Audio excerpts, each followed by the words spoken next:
21대 국회의원 선거를 앞두고 호남의 최대 격전지로 꼽히고 있는 목포시 선거구 후보자를 초청해 대담하는 시간 마련했습니다. 대담은 공직선거법 82조 2항에 의거해 진행하고 초청 후보는 법정 토론 초청 기준으로 선정해 정당별로 순서를 정했습니다.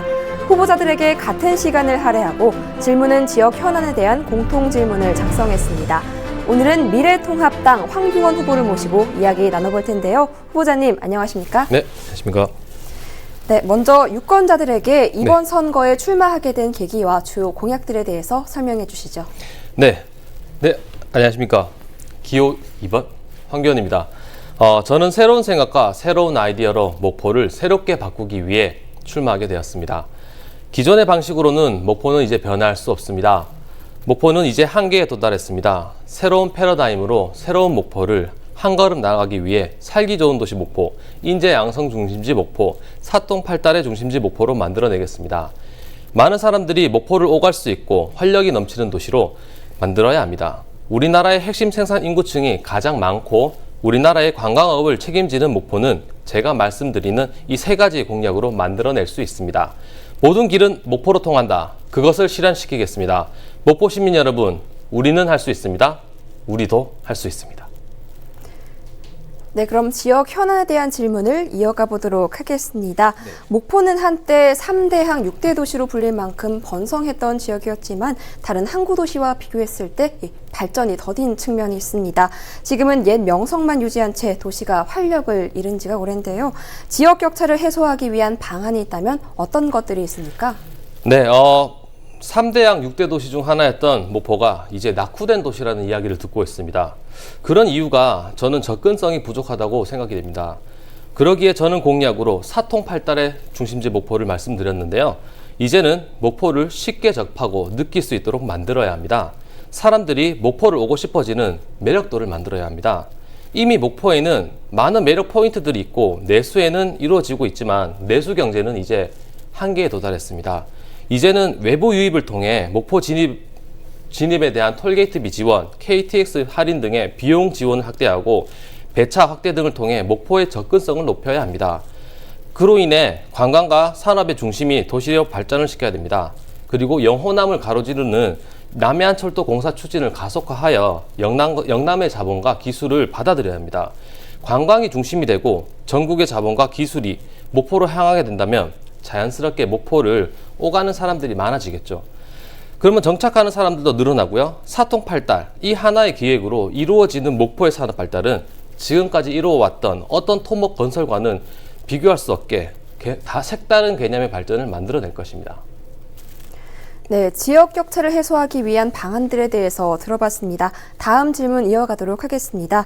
목포 원도심은 현재 도시재생 뉴딜 사업이 진행 중에 있습니다. 하지만 부동산 가격 상승으로 사업 추진에 어려움을 겪고 있는데요. 이에 대한 보관이 있으십니까? 네, 이미 원도심의 부동산 가격은 최상으로 올라와 있습니다. 하지만 가격과 가치가 맞지 않는 구조는 원도심의 발전조차 저해할 지경입니다. 이미 기대치가 올라가 버린 부동산의 가격을 낮추기에는 정말 어려운 구조가 있습니다. 그렇다면 다른 해결 방안을 찾아야 되는데요. 기대 가치만큼의 원래의 가치를 올려주면 됩니다. 아시다시피 근대 문화 역사 공간은 길이 협소합니다. 그렇다고 다니는 대중교통이 많은 것도 아닙니다. 사람들의 접근도도 떨어지기 때문에 대중교통 무료화와 도로 확장으로 접근도를 올려야 합니다. 사람들의 유동량을 올려야 되는 것이죠. 늘어난 유동량은 시외 자본에게 매력적으로 느끼게 될 것이고 자본의 매력도는 기대 가치만큼의 효과를 누리게 될 것입니다. 목포 시민들조차 가기 힘든 목포 시내의 발전, 역사 문화 공간의 접근성 확대로 발전시킬 수 있습니다. 이제 발전된 역사 문화 공간의 걸림돌은 해결된 겁니다. 그로 인해 목포는 조금 더 발전될 것입니다. 네, 도시재생 사업에 대한 구상에 대해서 들어봤습니다. 네.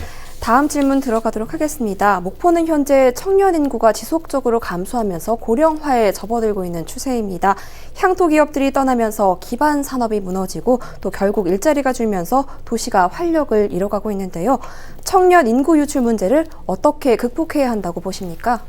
청년들은 이미 목포에 많은 불안감을 느끼고 다 시외로 빠져버렸습니다. 하지만 일자리가 없는 것은 아닙니다. 청년들이 일하고 싶어하는 일자리가 없는 것이죠. 많은 사람들이 대기업 유치로 일자리가 늘어난다고 말씀하시는데 청년들의 일자리는 대기업의 유치로 이루어질 수 없습니다. 청년들 스스로가 스타트업과 재창업으로 활성화시킬 수 있는 환경을 조성해 줘야 합니다. 우리 스스로가 대기업을 만들어낼 수 있습니다. 스타트업이 활성화될 수 있는 환경이 만들어진다면 목포도 미국의 실리콘밸리, 서울에 있는 제2판교가 될 수 있습니다. 미국의 시애틀의 경우 스타트업이었던 아마존, 이 도시 하나로 지탱하는 큰 기둥으로 발전되었습니다. 전 세계적으로 대한민국의 청년들의 아이디어와 창의력은 인정받고 있습니다. 인성과 끈기 그리고 실력을 인정받고 있습니다. 목포가 대한민국 최초로 스타트업 중심 도시로 발돋움할 수 있습니다. 그 기회의 땅을 만들어준다면 목포에는 젊은 인재가 숨쉬고 언제나 활기 넘치는 젊은 도시로 탈바꿈될 수 있습니다. 네, 일자리 창출에 대한 해법에 대해서 들어봤습니다. 이제 마지막 질문 드리도록 하겠습니다. 당장 해결이 시급한 지역 현안은 무엇이고 또 이에 대한 해법은 무엇입니까?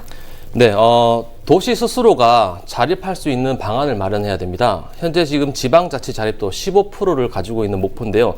이 지방자치 자립도를 50%까지 끌어올려야 됩니다. 직접적이고 구체적인 계획이 실행되어야 합니다. 지금 당장 시급한 것은 목포의 산업이 운송과 자영업으로 비중이 가장 높다는 것인데요. 이에 맞춤형 발전을 위한 수산업 중심 구조를 만들어야 합니다. 목포 국제수산물 도매시장, 부산에 있는 것과 똑같은 구조를 만들어서 수산업의 안전화를 이루어내야 되고요. 구조적인 변화와 시스템은 이전 3대항, 6대항의 명성을 찾아올 것입니다.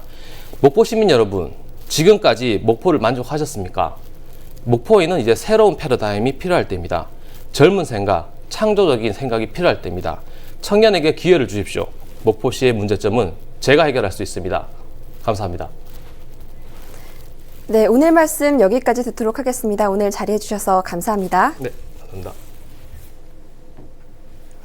지금까지 목포시 선거구에 출마한 미래통합당 황교안 후보와 함께했습니다.